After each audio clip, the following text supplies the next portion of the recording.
हमारे राशि चक्र में हर एक ग्रह का एक बहुत ही ख़ास और बहुत ही यूनिक स्टाइल होता है हमें ज़िंदगी की सीख देने का। उनमें से भी सबसे ज़्यादा यूनिक स्टाइल होता है शनिदेव का। उनका स्टाइल होता है डिलेस क्रिएट करना, फ्रस्ट्रेशंस क्रिएट करना, जो चीज़ 3 तक पहुंच सकती थी उसे सिर्फ 1 तक ही अटकाए रखना। अब इस वीडियो को देख लीजिए। पिछले 8 दिनों से मैं ये वीडियो बनाने के बारे में सोच रही हूँ, लेकिन जैसे ही वीडियो बनाने की बारी आती है, जैसे ही वीडियो बनाने का समय मिलता है, कुछ ना कुछ ऐसा ज़रूर हो जाता है जिस वजह से वीडियो नहीं बन पाता, यानी कि डिले होता रहता है। और आज 8 दिन बाद जाकर फाइनली ये वीडियो बनाने की बारी आई है। तो शनि का तरीका ही ये है चीज़ें करने का, शनि का तरीका ही ये है काम करने का। और इम्पॉर्टेंट बात तो ये है कि अब हम बात करने वाले हैं शनि की ही अपनी राशि मकर के बारे में। तो चलिए जानते हैं कि मकर राशि यानी कि कैप्रिकॉर्न मून साइन में जन्म लेने वाले लोग कैसे होते हैं, स्वभाव कैसा होता है और इन लोगों को किन किन चीज़ों से बच के रहना चाहिए।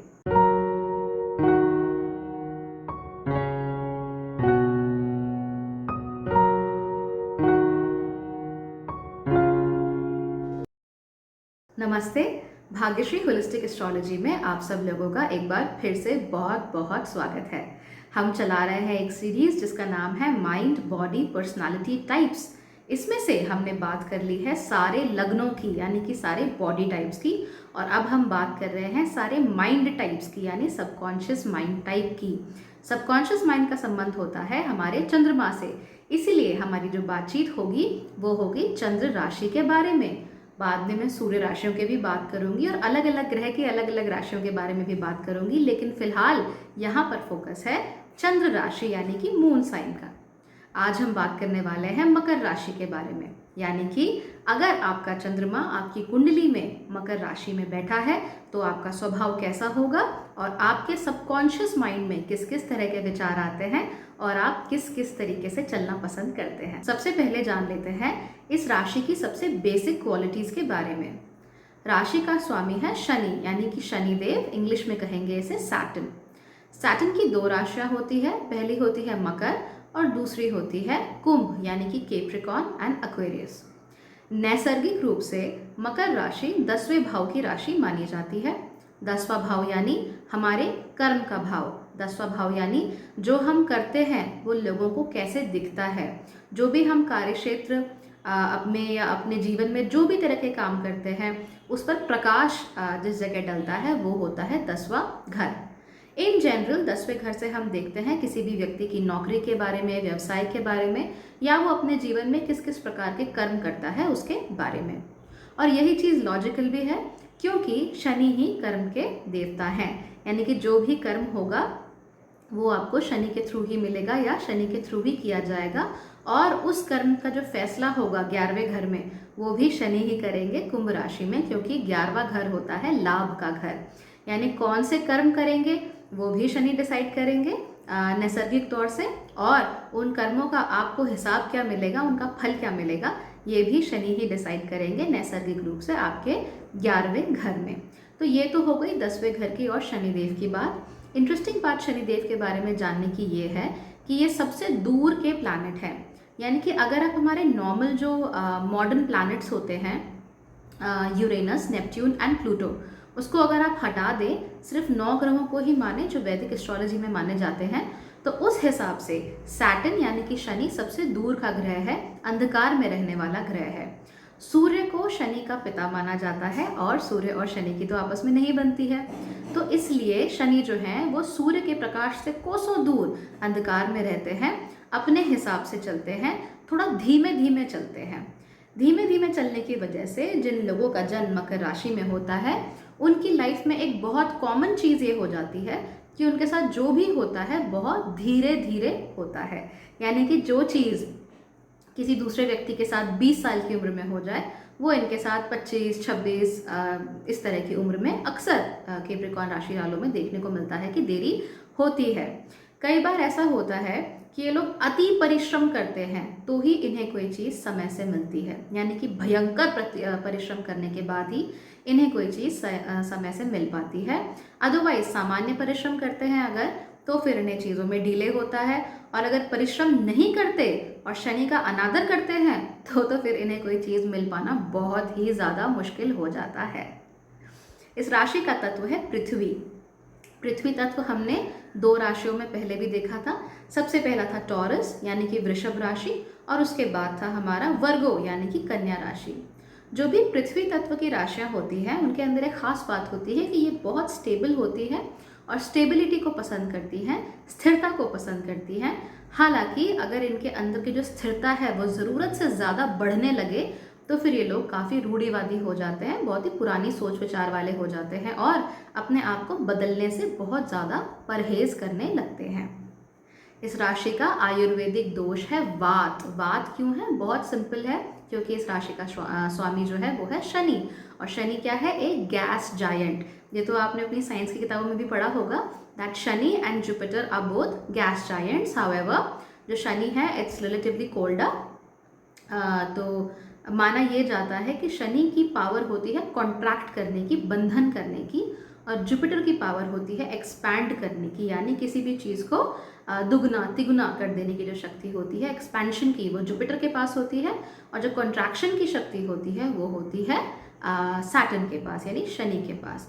इसीलिए ये लोग कई बार बहुत ज़्यादा रूढ़िवादी विचारों वाले भी हो जाते हैं, क्योंकि शनि भी है और पृथ्वी का तत्व भी है, और इनकी जो वायु होती है यानी वात होता है वो बंधा हुआ वात होता है। जेमिनी राशि जिसमें भी आपको वात प्रकृति देखने को मिलेगी, वो राशि बहुत एफर्वेसेंट होती है, यहाँ वहाँ दौड़ती भागती रहती है।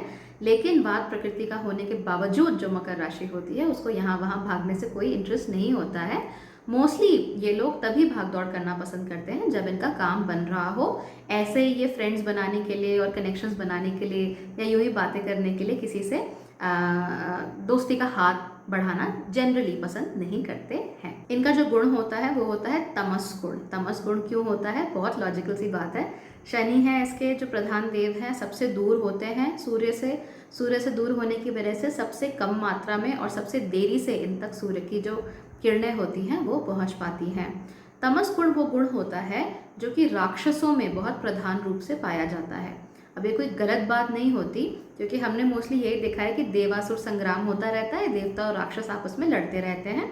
लेकिन हम जो चीज़ नहीं जानते वो ये है कि राक्षस बहुत बलशाली होते हैं, बहुत हठी होते हैं, शारीरिक बल बहुत ज़्यादा होता है इन लोगों के पास, और अक्सर इनके अंदर मेटल्स के साथ काम करने की एक बहुत इंटरेस्टिंग, बहुत यूनिक क्वालिटी होती है।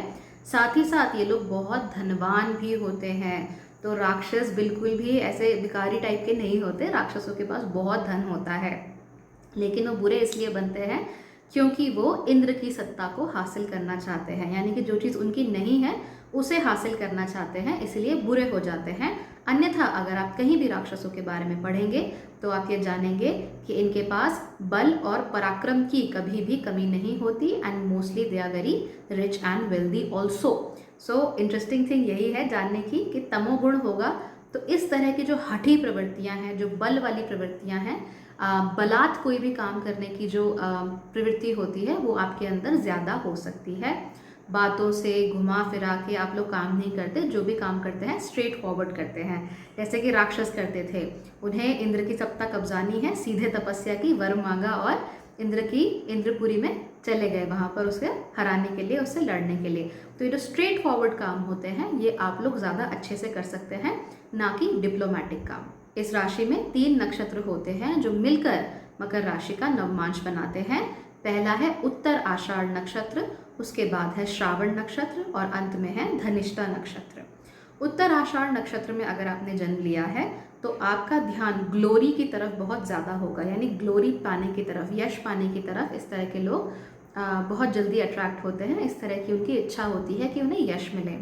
अगर इनका जन्म श्रावण नक्षत्र में हुआ है तो इन लोगों की ख्याति दूर दूर तक फैलती है, यानी कि या तो ये लोग म्यूजिशियंस ही होते हैं कि जिनकी आवाज़, जिनके इंस्ट्रूमेंट प्ले करने के तरीके से लोग इनके बारे में जाने या समझे, या फिर ये कुछ अपनी ज़िंदगी में ऐसा कर गुजरना चाहते हैं जिससे इनकी ख्याति दूर दूर तक फैल सके और लोग इनके बारे में सुन सके, यानी श्रवण कर सके।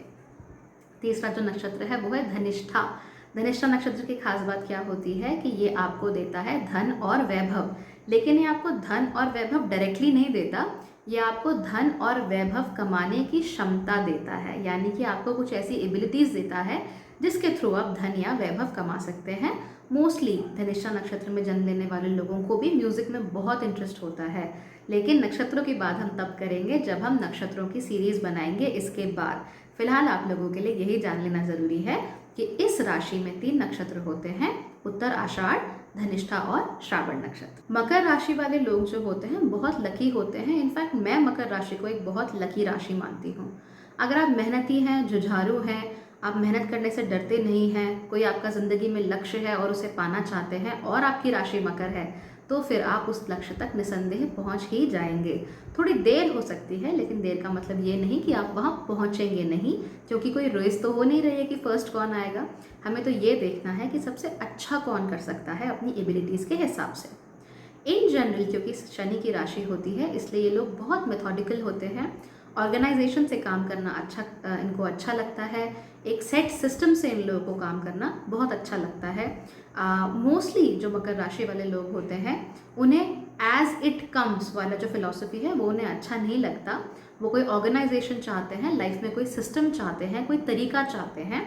अगर उन्हें कोई अपना काम भी करवाना हो तो सबसे पहले उस काम करने के पीछे जो सिस्टम क्या है वो उसे जानने की कोशिश करते हैं और फिर उस सिस्टम के हिसाब से काम करते हैं। ऐसी ही कुछ टेंडेंसी आपको कुंभ राशि वालों में भी देखने को मिलेगी, लेकिन कुंभ राशि वालों के अंदर रिबेलियस नेचर थोड़ा सा ज़्यादा होता है और मकर राशि वालों में कॉन्फॉर्मिस्ट नेचर बहुत ज़्यादा देखने को मिलता है। हालांकि वो कॉन्फॉर्म किसके हिसाब से करेंगे, अपने हिसाब से या किसी और के हिसाब से, वो देखने वाली बात होती है। किसी भी तरह का बिखराव, चाहे वो व्यक्तित्व का हो, चाहे वो सोच का हो, चाहे वो घर का हो, किसी कंपनी का हो, इन लोगों से अक्सर वो देखा नहीं जाता है। मकर राशि वाले लोग in general are poised to be the leaders of great big organisations, यानी कि कोई बहुत बड़ी कंपनी हुई, कोई पीएसयू हुआ, कोई मल्टीनेशनल हुआ, कोई बहुत बड़ी टीम हुई, तो उन टीम्स का जो लीडर होता है उसमें मकर राशि अपने आप को बहुत कंफर्टेबल फील करती है उस तरह के रोल को अदा करने में, क्योंकि ये लोग बड़ी बड़े लेवल पर ऑर्गेनाइजेशन का काम बहुत अच्छे से कर सकते हैं। इन जनरल अगर किसी की मकर राशि है और उसका शनि भी अच्छी पोजीशन में है, चंद्रमा भी अच्छी पोजीशन में है, तो आप देखेंगे कि ये लोग बहुत ही मेथोडिकल हैं, सोच समझकर काम करते हैं। Sometimes they even work like clock work, यानी कि जैसे घड़ी की सुइयाँ होती हैं उस तरह का भी इनका नेचर होता है। ऐसे ही ये लोग काम करना पसंद करते हैं। ये लोग मेहनत से कभी नहीं घबराते। तो बहुत कम आपको मकर राशि वाले ऐसे देखने को मिलेंगे जो मेहनत से दूर भागते हो या मेहनत से डरते हो। इन जनरल ये लोग मेहनती ही होते हैं, मेहनत कश होते हैं और साथ ही साथ बहुत जुझारू होते हैं, परजिवर करते हैं। जो चीज़ चाहते हैं उस तक पहुंचने की पूरी पूरी कोशिश ये लोग करते ज़रूर हैं। ये लोग बहुत प्रैक्टिकल होते हैं, यानी कि हवाओं में उड़ते रहना इन्हें जनरली पसंद नहीं होता। हाँ, ऐसा हो सकता है कि आपका मकर राशि का बच्चा हो और फिलहाल वो पीयर प्रेशर में हो, अपने दोस्तों के संगत में आके किसी तरह के लोगों से मिलना जुलना या पीयर प्रेशर में काम करना, इस तरह की चीज़ें वो कर रहा हो। लेकिन जैसे जैसे इनकी उम्र बढ़ती है वैसे वैसे इनके अंदर का जो प्रैक्टिकल नेचर है वो बाहर आता चला जाता है और साथ ही साथ इनकी जो महत्वाकांक्षाएं होती हैं वो बाहर आनी शुरू हो जाती हैं। आप देखेंगे कि मकर राशि वाले बच्चे जनरली बचपन से ही बहुत महत्वाकांक्षी होते हैं। इनको पता होता है कि इन्हें क्या चाहिए और वहाँ तक पहुँचने का जो रास्ता होता है इन्हें वो भी पता होता है। इसीलिए जनरली आपको मकर राशि वाले बच्चों के साथ ज़्यादा परेशान होने की ज़रूरत नहीं होती। इन्हें मालूम है कि इन्हें ज़िंदगी में क्या चाहिए, इन्हें मालूम है इनका करियर क्या होना चाहिए, इन्हें मालूम है कि इन्हें किस तरह का पति या पत्नी चाहिए, इन्हें मालूम है कि इन्हें बच्चे कब चाहिए, शादी कब करनी है, कब जॉब चेंज करनी है। In general they are very very they are very planned, they know what they have to do and when they have to do। और कभी कभी होता है ऐसा है कि राह में कितने भी रोड़े आ जाएं ये किसी की नहीं सुनते हैं। इस बात को ऐसे समझिए कि जो मकर राशि है वो शनि की राशि है। शनि का तो काम ही होता है रोड़े लगवाना, बिकॉज हम इसे मानते हैं द बिगेस्ट मैलेफिक प्लैनेट। तो इन्हें अपने रास्तों में रोड़ों की या रोड ब्लॉक्स की इतनी आदत हो जाती है कि ये लोग फिर किसी भी परेशानी से, किसी भी मुसीबत से, किसी भी कठिनाई से नहीं डरते और अपने लक्ष्य की तरफ आगे बढ़ते चले जाते हैं। इतने जुझारू लोग आपको मकर राशि में देखने को मिलेंगे। एक बात आप ध्यान रखिएगा कि मकर राशि में भी एक बार अगर पैटर्न्स बन गए दिमाग में तो उन पैटर्न्स को तोड़ना इनके खुद के लिए बहुत मुश्किल हो जाता है। इसलिए मकर राशि के बच्चों को शुरू से ही एक लविंग एनवायरनमेंट देना ज़रूरी होता है। शनि की राशि में जन्म लेने वाले लोग जनरली परपेचुअली विक्टिम की तरह महसूस करते हैं। ये बहुत कॉमन चीज़ है, मैंने भी इसको देखा है। तो आप ये कोशिश करिए कि बच्चा जो है अगर आपका, तो उसको बहुत ही ज़्यादा लविंग, टेंडर लविंग केयर आप उसे बचपन में दें, ताकि उसके दिमाग में जो पैटर्न्स है वो अच्छे बन सके। यही बात दूसरी पृथ्वी की राशियों पर भी सूट करती है, वो है वृषभ राशि और वर्गो राशि। बचपन से ये लोग जो सीखेंगे, बचपन में जो देखेंगे, इनके दिमाग में वैसे ही पैटर्न्स बन जाते हैं और बहुत गहरे पैटर्न्स बनते हैं, जिनसे पार पाना आपके लिए बहुत ही मुश्किल है। तो अगर आप इन्हें सपोर्टिव एनवायरनमेंट देते रहेंगे, इनको ऐसा एनवायरनमेंट देंगे जहाँ इन्हें विक्टिमाइज ना फील हो या कॉन्स्टेंटली स्कैनर के अंडर ना फील हो, तो ये लोग अपनी ज़िंदगी में अक्सर बहुत कुछ अच्छा कर जाते हैं। मोस्टली आप मकर राशि वालों को देखेंगे कि इनकी अपने पिता के साथ कुछ ना कुछ इश्यूज ज़रूर होते हैं।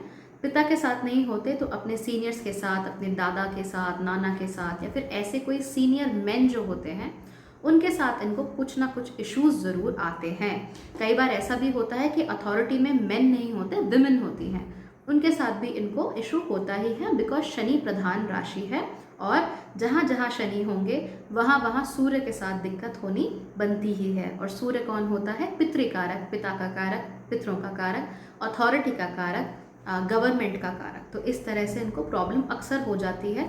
ज़रूरी नहीं है कि इसकी वजह से इनकी लाइफ में बहुत बड़ी बड़ी प्रॉब्लम्स आए, लेकिन हाँ, एक कॉमन पैटर्न है, वो ज़्यादातर मकर राशि वालों में आपको देखने को ज़रूर मिल जाएगा। इन लोगों की खास बात ये होती है कि ये किसी के ऊपर डिपेंड होना पसंद नहीं करते। तो ये नहीं चाहते कि ये किसी भी तरीके से किसी और के ऊपर डिपेंड हो जाए। ना तो ये किसी के ऊपर इमोशनली डिपेंड होना चाहते हैं और ना ही ये किसी के ऊपर फाइनेंशियली डिपेंड होना चाहते हैं, ना ही ये किसी के ऊपर किसी और तरीके से डिपेंड होना चाहते हैं। तो ये एक प्रैक्टिकल रैशनल अप्रोच हर चीज़ की तरफ रखते हैं। कभी भी ये लोग हद से ज़्यादा आपको इमोशनल होते हुए नहीं दिखेंगे। ऐसा नहीं है कि इनके अंदर इमोशंस नहीं होते, लेकिन they are generally not very appreciative of their emotions.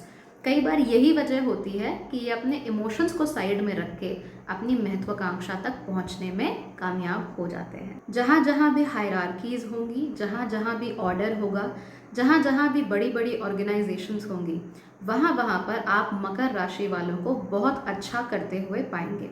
लेकिन जहाँ जहाँ डिसऑर्गेनाइजेशन होगा, जहाँ पर भी मिसमैनेजमेंट होगा, वहाँ वहाँ पर मकर राशि वाले लोग अपने आप को बहुत अनकंफर्टेबल फील करते हैं और लाइफ में आगे नहीं पहुँच पाते।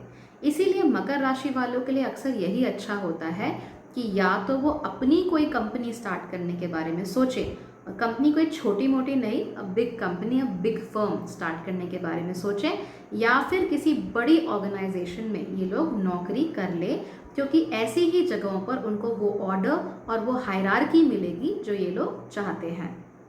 आप लोग इस बात का ध्यान रखिए कि आपके सामने कई बार ऐसे लोग आएंगे जो या तो ज़रूरत से ज़्यादा इमोशनल होंगे, या फिर वो लोग ज़रूरत से ज़्यादा ब्राइट होंगे। अब इमोशनल का मतलब तो आप समझते हैं, सेंटिमेंटल हो गए, भावुक हो गए। और ब्राइट का मतलब ऐसे लोग कि जिनके कमरे में घुसते ही रोशनी आ जाए, जिनके कमरे में घुसते ही वो सबके अटेंशन गेन कर लें, चाहे वजह कोई भी हो, बस अटेंशन गेन कर लें। ये दोनों ही तरह के लोग आपकी ज़िंदगी में आपको प्रॉब्लम ज़रूर देते हैं, क्योंकि ये आपके डायरेक्ट ऑपोजिट होते हैं। डायरेक्ट ऑपोजिट होने की वजह से क्या होता है कि आप लोग इन लोगों को ढंग से समझ पाने में थोड़े अक्षम होते हैं। हालांकि यही दो क्वालिटीज़ होती हैं जो आपको अपने अंदर बैलेंस करके चलनी होती हैं। आपको भी कुछ ऐसा ज़रूर करना होता है जिसकी वजह से लोग आपके ऊपर भी ध्यान दें। आपको भी कई बार अपने इमोशनल नेचर पे ध्यान देने की ज़रूरत होती है। कुछ लोग मकर राशि वाले इतने ज़्यादा एंटी इमोशन हो जाते हैं कि वो भूल जाते हैं कि इमोशंस हमारी ज़िंदगी में कितना इम्पॉर्टेंट, कितना अहम रोल प्ले करते हैं। अपनी महत्वाकांक्षाओं तक पहुंचना बहुत अच्छी बात है, लेकिन अपने इमोशंस को दरकिनार कर देना अच्छी बात नहीं है, क्योंकि हम इंसान हैं, हम रोबोट तो नहीं हैं। इसलिए इन चीज़ों पर आप ज़रूर ध्यान दीजिए। मकर राशि में जन्म लेने की वजह से आप वैसे ही बहुत लकी हो जाते हो। अब आप सोच रहे होंगे कि मैं कैसी बातें कर रही हूँ। शनि की राशि है, डिलेज देते हैं, फ्रस्ट्रेशंस देते हैं। और लकी राशि इसलिए क्योंकि जो लोग अपने कर्म के दम पर आगे बढ़ना चाहते हैं उनके लिए मकर से अच्छी कोई राशि नहीं हो सकती। जो लोग अपने कर्म की वजह से जाना जाना चाहते हैं, जो चाहते हैं कि उनका नाम हो उनके कर्मों की वजह से, उनकी फैमिली की वजह से नहीं, उन्होंने किससे शादी की है इस वजह से नहीं, वो कैसे दिखते हैं उस वजह से नहीं, लेकिन सिर्फ और सिर्फ अपने कर्मों के आधार पर, तो ऐसे लोग अगर मकर राशि में जन्म लेते हैं तो उनके लिए बहुत अच्छा होता है, क्योंकि आगे जाने की जो शक्ति होती है शनि उन्हें देते हैं। कई बार क्या होता है कि हमारी महत्वाकांक्षा उस डायरेक्शन में होती है जहाँ हमारी कुंडली या हमारे स्टार्स हमें अलाउ नहीं करते, वहाँ से तो फ्रस्ट्रेशन होना हमें जायज़ है।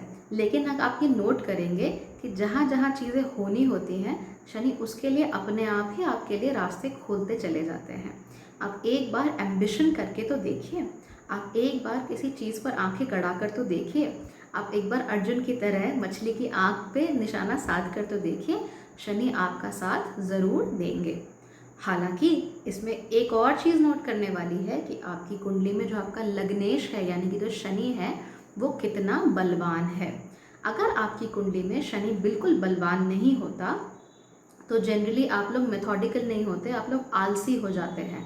आप लोग एम्बिशियस तो हो सकता है कि हो, लेकिन एम्बिशंस तक पहुंचने के लिए जो काम करना होता है वो आपके अंदर उसे करने की क्षमता नहीं होती, या मेहनत करने की क्षमता नहीं होती, या फिर आप करना नहीं चाहते। तो देखिए, अगर चंद्रमा भी वीक है तो मेहनत करने की क्षमता चाहे कितनी भी हो आप करना नहीं चाहेंगे, और अगर शनि वीक है तो आप क्या करेंगे, मेहनत करने की कोशिश तो करेंगे, लेकिन हो सकता है कि आधे मन से करें, बेमन से करें और आपको कुछ मिले ही ना, या फिर ऐसी जगहों पर अपनी एनर्जी को वेस्ट करें जहां से आपको वैसे भी कुछ नहीं मिलने वाला। तो शनि और चंद्रमा दोनों की ही पोजीशंस को देखना हमारे लिए बहुत इंपॉर्टेंट है। हमें इस बात पे ध्यान देना है कि ये दोनों ग्रह जो हैं वो बलवान हों। जब तक आपका मन बलवान नहीं होगा तब तक आप कर्म नहीं कर सकते, और कर्म की राशि, कर्म के देवता की राशि मकर जो है उसमें आपने जन्म लिया है, तो बिना कर्म किए आपको कुछ नहीं मिलने वाला। और याद रखिए कि शनि देव कर्म करवाते ही चले जाएंगे, फ्रस्ट्रेशंस देते ही चले जाएंगे, राह में रोड़े लगाते ही चले जाएंगे।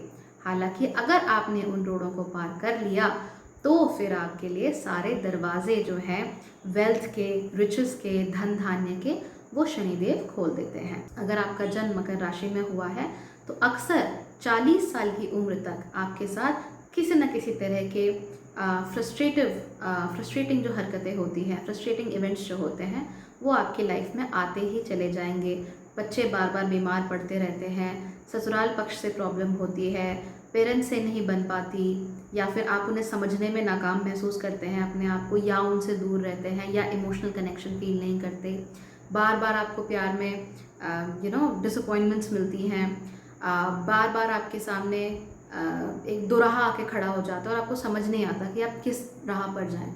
तो ये 40 साल की उम्र तक अक्सर मकर राशि वालों में देखने को मिलता है। हालांकि 40 साल की उम्र के बाद अगर आपने अपना जुझारूपन, अगर आपने अपना परसेवरेंस जो है उसे बचाए रखा तो शनिदेव आपको उसके फल भी ज़रूर देते हैं, बशर्ते कि वो बली हों।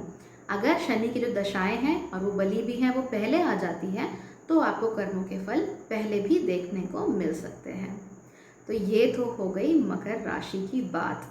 अगली बार हम बात करेंगे शनि की दूसरी राशि और 11वीं राशि कुंभ के बारे में, और हम ये जानने की कोशिश करेंगे कि जब कुंभ राशि में चंद्रमा होता है तो आपका व्यक्तित्व किस तरह का होता है। आई होप आपको आज का वीडियो अच्छा लगा होगा। अगर अच्छा लगा है तो please like and subscribe to this channel. Thank you so much for watching.